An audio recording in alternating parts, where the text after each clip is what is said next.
Salmo 91, verso 1 e 2. Aquele que tem Bíblia e quiser acompanhar, já está ali no telão. Parabéns pelo... Então a minha tradução diz assim: aquele que habita no esconderijo do Altíssimo, à sombra do Onipotente descansará. Amém. Direi do Senhor, Ele é meu Deus, o meu refúgio, a minha fortaleza, e nele confiarei. Amém. Esse é o nosso Deus. Podemos assentar, glorificando ao santo nome do Senhor Jesus. Amém, Jesus. Deus, Obrigado. Ele sempre quis, né? Ele sempre quis salvar a humanidade. O povo é que não quis ser salvo muitas das vezes, né? Desde quando Adão no Éden se distanciou dos seus caminhos, Deus tem feito alianças com o próprio Deus. Mas as pessoas muitas das vezes têm se distanciado dos caminhos de Deus, e Deus novamente tenta se aproximar do povo, mas mais uma vez o povo se distancia dos caminhos de Deus.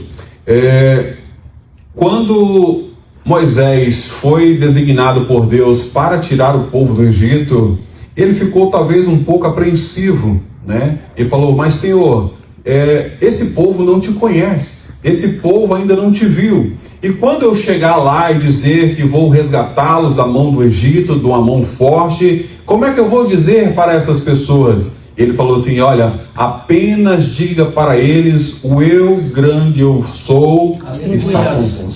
E muitas vezes nós temos um grande eu sou no nosso dia a dia. Ele é a tua esperança, ele é talvez aquele que tira toda a dificuldade na tua vida, ele é aquele que coloca bênçãos materiais, seja qual seja elas, na sua vida, na sua casa e também na sua família. E Deus fala para aquele povo: ó, o grande eu sou me enviou a vós. Amém. Mas mesmo assim eles queriam um Deus palpável, um Deus que eles pudessem ver, um Deus que eles pudessem pegar, um Deus que eles pudessem adorar. E Moisés talvez ficou apreensivo de como ele ia libertar aquele povo. E depois, quando já tinha tirado aquele povo do Egito, estava lá no deserto, quando Moisés sobe ao Sinai para adorar a Deus, quando ele desce, lá estava o povo adorando um bezerro de ouro.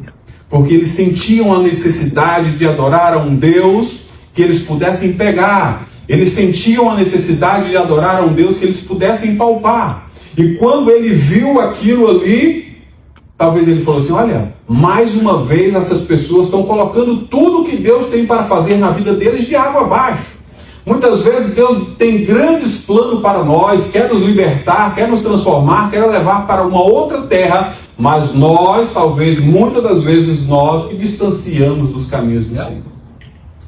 Alguém pergunta assim: olha, mas eu sirvo a Deus tanto tempo, tem 20, 30, 40, 50 anos servindo a Deus, e talvez Deus nunca falou comigo. Mas geralmente é a distância que nós estamos de Deus, é o que nós estamos aptos a ouvir o que Ele tem para dizer para nós. Se eu tirarmos esse microfone aqui, né, e excelente microfone com som, né, um retorno maravilhoso aqui, então se eu tirar o microfone, talvez as pessoas que estão lá ao fundo não vão me entender.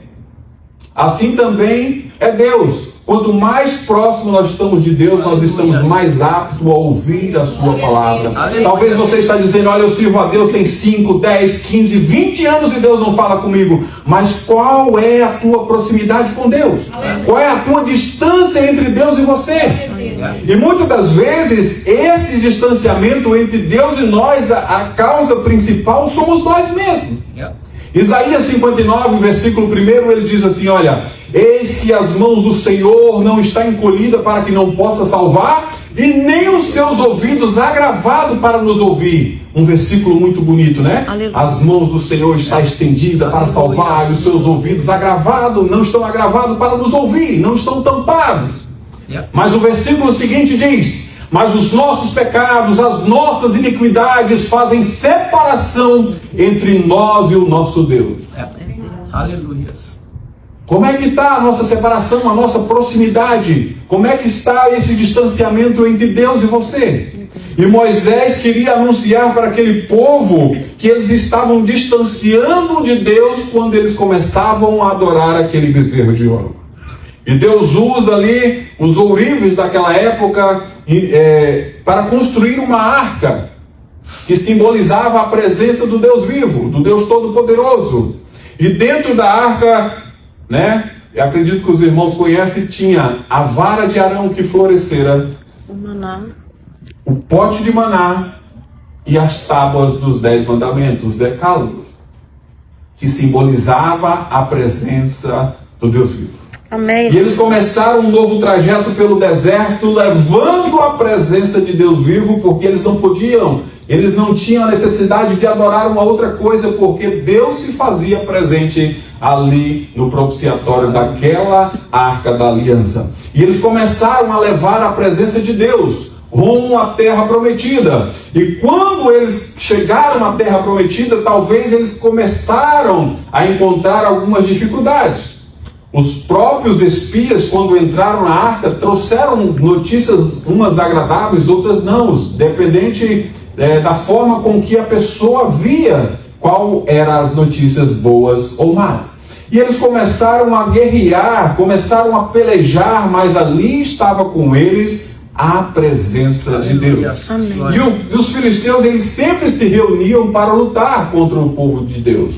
Eles se reuniam e eles eram organizados em 5 cidades: Gaza, Asdod, Ascalon, Gate e Ecrom. E eles formavam um exército muito forte para guerrear, para pelejar contra o povo de Deus. E muitas dessas batalhas eles obtiveram vitórias. Mas ali estava com eles o povo de Deus. Então, numa dessas batalhas, eles começaram a guerrear contra o povo de Israel.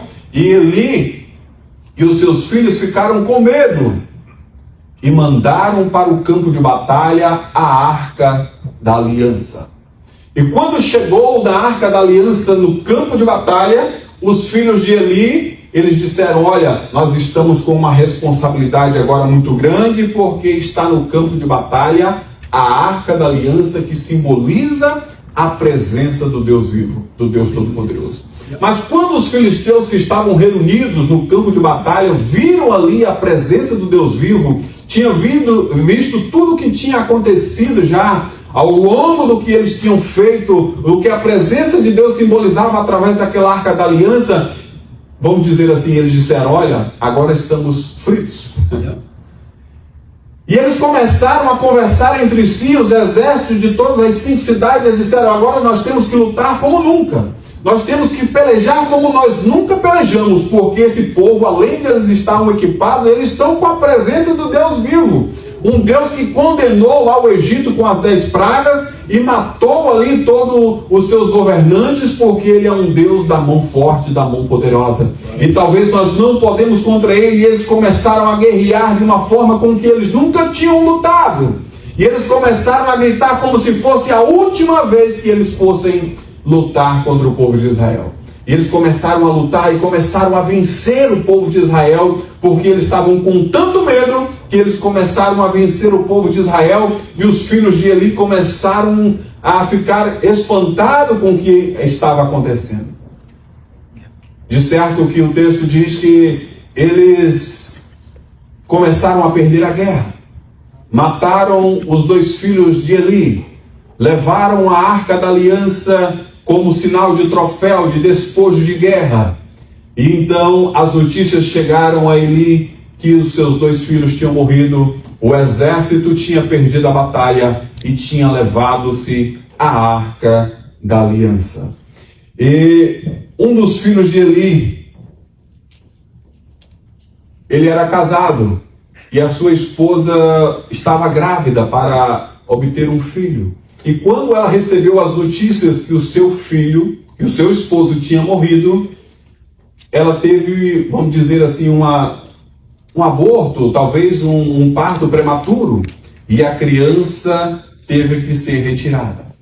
Então ela colocou o nome daquela criança de Icabod, porque o seu marido tinha morrido e eles tinham levado a arca da aliança. Então o nome Icabod significa: foi-se a glória de Deus. E os filisteus, eles tinham levado a glória de Deus como troféu, como despojo de guerra para o seu reino, e começaram a se vangloriarem porque eles tinham levado algo tão precioso do povo de Israel. E eles começaram a pelejar, a transportar essa arca da aliança por todos os seus reinos, por todos os seus 5 reinos. Então, quando eles estavam passando de reino a reino, eles chegaram a uma cidade e começaram a apresentar a presença do Deus vivo diante de uma entidade chamada Dagon.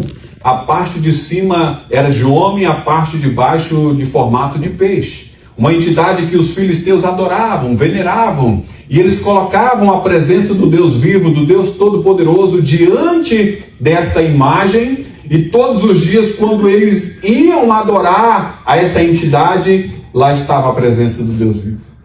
Só que chegou um dia em que eles foram de manhã para adorar aquela imagem chamada Dagon, e quando eles chegaram diante daquela imagem, a imagem estava prostrada, a imagem estava quebrada diante da presença de Deus. Aleluia. E no outro dia, quando eles foram lá adorar, eles levantaram, a estátua. No outro dia eles foram adorar novamente, a estátua não estava só caída, mas ela estava quebrada perante a presença do Deus. Aleluia. Para dizer: todas as pessoas têm que se dobrar diante do Deus vivo. Aleluia. Todos os deuses que existem por aí com D minúsculo têm que se dobrar diante do Deus Todo-Poderoso. Aleluia. Todas as pessoas têm que dobrar os seus joelhos perante a presença do Deus Todo-Poderoso. Amém. E eles começaram a entender que talvez aquele objeto, como eles tinham levado como despojo de guerra, talvez não seria assim, talvez um prêmio tão bom para com eles. E eles começaram a padecer, eles começaram a sofrer enfermidades, e cada um dos seus reinos começavam a ter furúnculos, ter chagas mortais, e eles começaram: agora eu não quero mais essa arca da aliança aqui no meu reino, leva para o seu. E eles começaram a levar a arca de um reino para outro, e ninguém mais queria aquele despojo de guerra.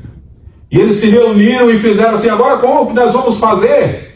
Como que nós vamos fazer com esse caixote de ouro? Talvez assim eles diziam. Eles reuniram os magos, eles reuniram lá os especialistas e falaram assim: nós vamos ter que devolver. Nós vamos ter que devolver a presença do Deus vivo para o povo de Israel. E assim eles fizeram. Eles chamaram todos os magos, confeccionaram lá um carro de boi, colocaram uma junta que nunca tinha puxado um carro, e colocaram a arca da aliança e disseram assim: olha, se esse carro for direcionado pelo Deus deles para a terra de Israel, é porque certamente ela tem que estar lá. E assim eles fizeram, construíram um carro novo, colocaram ali a arca da aliança em cima daquele carro, e os bois caminharam sentido a terra de Israel. E chegando lá, eles ficaram maravilhados quando avistaram a presença de Deus vivo ali, vamos dizer assim, de bandeja. Eles estavam devolvendo um despojo de guerra tão importante para Deus, para Israel, que era a presença de Deus. E ali, quando eles viram a presença de Deus, eles se maravilharam. Eles pegaram aquele carro, desmontaram, fizeram um sacrifício dos animais e louvaram a Deus e disseram: olha, agora está de volta a presença do Deus Todo-Poderoso aqui de novo em Israel. Glória a Deus. E mais à frente o texto diz que a arca da aliança ficou ali na casa de Abinadab e os seus filhos. A arca ficou ali estacionada na casa de Abinadab. Alguns teólogos, alguns estudiosos dizem que foram 20 anos, outros dizem que foram 25, 28, mas não importa. O importante é que ela ficou bastante tempo lá na casa de Abinadab. Mas a Bíblia não relata nada do que aconteceu na casa de Abinadab no período em que a arca da aliança ficou lá. A presença do Deus Todo-Poderoso ficou lá. E Davi ficou sabendo que a arca da aliança estava guardada na casa de Abinadab. Talvez esses 20 anos, talvez esses 25 anos, talvez os 30 anos. E eles disseram: olha, nós temos que buscar a arca da aliança e trazer para a cidade de Davi. Eu não concordo de reinar aqui enquanto a arca da aliança já tem 20 anos que está na casa de um sacerdote. Eu tenho que estar diante da presença do Deus Todo-Poderoso. Aleluia. E Davi reuniu ali os seus exércitos, os seus soldados, e foram caminho buscar a arca da aliança. E a arca estava na casa de Abinadab, e ali ele conversou certamente com Abinadab e diz: olha, eu vou levar a presença do Deus Todo-Poderoso para a cidade de Davi. Aleluia. E ali eles fizeram ali talvez um acordo, e os seus 2 filhos, né, Uzai e Aiô, saiu acompanhando a arca da aliança naquele trajeto de levar até a cidade de Davi. E assim, como eles também estavam distanciados, eles não sabiam mais manusear a arca da aliança, eles não sabiam mais como é que adorava, como é que carregava, como é que transportava a arca da aliança. E eles disseram: olha, como é que nós vamos levar? Como é que nós vamos direcionar a arca da aliança? Porque nós sabemos que não são todos que podem tocar na arca. Nós sabemos que não são todos que estão aptos a estar diante dessa presença do Deus Todo-Poderoso assim de qualquer forma.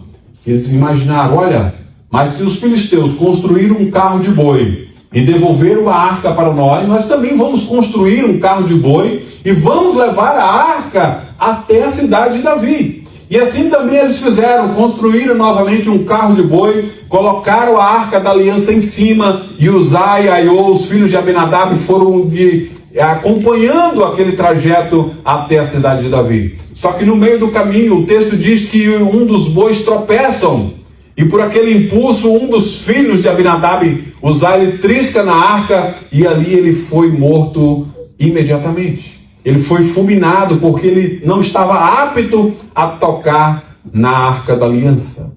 E Davi talvez ficou assim triste, ficou desapontado porque não tinha concluído o seu trajeto de levar a arca da aliança até a cidade de Davi, local onde ele iria construir algo mais apropriado para estar ela. E ele ficou triste. E o texto diz que a arca da aliança ficou na casa de um jovem rapaz, de um moço, de um homem chamado Obed-Edom. A arca da aliança ficou na casa de Obed-Edom, e o texto diz que também a arca da aliança ficou ali não 20 anos, não 25 anos, não 30 anos, como alguns teólogos talvez falam na casa de Abinadab. Mas o texto é bem claro em dizer que a arca da aliança, a presença do Deus vivo, ficou na casa de Obed-Edom apenas 3 meses. E o que houve de diferença na casa de Abinadab ao longo desses 20 anos, e o que houve de diferença na casa de Obed-Edom ao longo de 3 meses? O texto não fala nada do que aconteceu durante esse período que a arca ficou na casa de Abinadab. Mas na casa de Obed-Edom ele diz que houve talvez fartura, houve mantimento, talvez a sua esposa não podia ter filhos, ela começou a poder ter filhos, talvez a sua lavoura não crescia, começou a crescer, e as notícias começaram a correr, porque a casa de Obed-Edom estava sendo abençoada, porque estava nela a presença do Deus Todo-Poderoso. Glórias a Deus. E muitas vezes, talvez nós não reconhecemos, porque nós temos a presença do Deus Todo-Poderoso na nossa casa todos os dias, mas talvez o relato seja como a casa de Abinadab. Como eu falei, olha, ele abriu os meus olhos desde 2006, mas será se realmente a Arca da Aliança tem feito diferença, a presença de Deus tem feito diferença na minha casa ao longo desses anos, ou talvez a minha casa está sendo que nem a casa de Obed-Edom ao longo de 3 meses. Deus tem transformado, Deus tem feito milagres, Deus tem feito cura, Deus tem tido misericórdia e tem dado transformação em vidas. Amém, Jesus. Glória a Deus. E a casa de Obed-Edom foi abençoada de uma forma tremenda, que as notícias começaram a correr e Davi ficou maravilhado porque a casa de Obed-Edom tinha sido abençoada. E se ele dissesse assim, olha, se a casa de Obed-Edom está sendo abençoada e eu queria buscar a arca, agora mesmo que eu vou buscar a arca e trazer para a cidade de Davi. Aleluia. E Davi, mais uma vez, ele monta ali o seu comboio de homens, o seu exército, e diz assim, olha, eu vou buscar a Arca da Aliança da casa de Obed-Edom, porque ela tem sido bênção lá, ela também vai ser bênção aqui. A presença de Deus, ela tem sido bênção na tua casa, ela vai ser também bênção na casa dos outros irmãos. Aleluia. A presença de Deus, ela tem sido bênção na casa do pastor, ela vai ser bênção também na casa de cada um dos irmãos aqui. Aleluia. E Davi não mediu esforços e saiu, percorreu e chegou na casa de Obed-Edom e falou assim, agora eu vou levar a presença do Deus Todo-Poderoso para Israel, para a cidade de Davi. Glória a Deus. E Obed-Edom não mediu esforço, falou assim: olha, se a presença de Deus está indo, eu também estou indo atrás. E muitas vezes nós, quando a presença de Deus, talvez nós estamos distanciando, nós não corremos atrás para tentarmos aproximarmos da presença de Deus, nós deixamos ir. Mas ele falou assim: olha, durante esses 3 meses tem sido bênção na minha vida, na minha casa, na minha família, houve prosperidade, as pessoas todas estão sabendo o quanto a presença de Deus tem feito a diferença na minha casa, de maneira nenhuma eu vou deixá-la ir sozinha. E ele acompanhou aquela caravana que ia buscar a arca da aliança, que simbolizava a presença do Deus vivo. Glória a Deus, aleluia, Jesus. Amém. Será se nós estamos dispostos a acompanhar a presença do Deus Todo-Poderoso? Ou talvez nós estamos de braços cruzados esperando o anjo descer do céu e trazer a bênção e entregar nas tuas mãos? Um teólogo diz que oração, né? Ora, tem ação.